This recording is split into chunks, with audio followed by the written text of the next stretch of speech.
Un seul donneur d'organes sauve en moyenne 7 vies.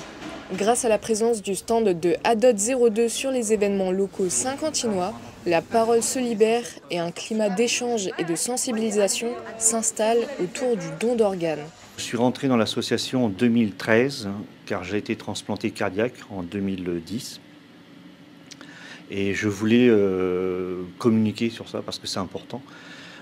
J'ai été greffé à 43 ans, j'en ai 56 maintenant et j'ai 13 ans derrière moi de vie grâce à un don d'organes. Sinon je ne serais pas là aujourd'hui.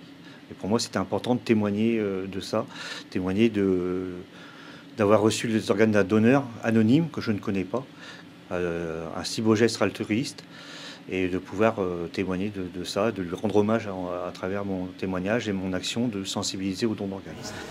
Comme ton fils qui a décidé de donner ses organes. S'il n'y avait pas eu cette personne à la base, je ne serais pas là aujourd'hui. Je n'aurais pas pu te rencontrer, je n'aurais pas eu le plaisir de te rencontrer. Ouais, moi non plus. Notre fils Cédric, qui avait 35 ans, a eu un très très grave accident de moto en allant à son travail, à sa caserne de pompiers. Malheureusement, les médecins nous ont très rapidement dit qu'il n'y avait aucun espoir, que ça allait être brutal. Et l'après-midi même, ils nous ont demandé si on savait ce que notre fils avait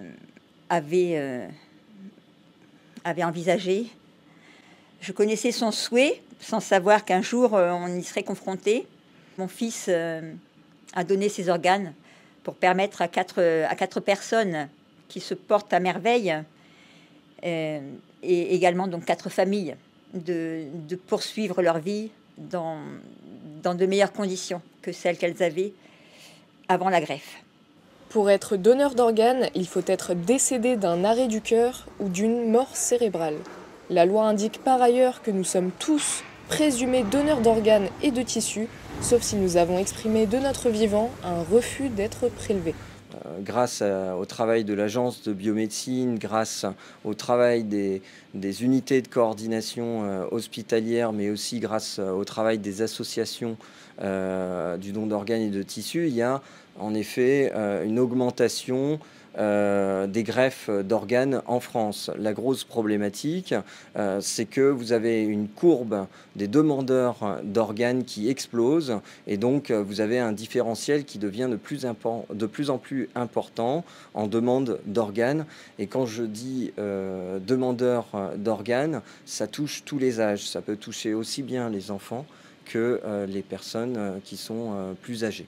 5 494 greffes d'organes et de tissus ont été réalisées en 2022 contre 5 276 en 2021, soit une hausse de 4% en un an depuis la Covid-19.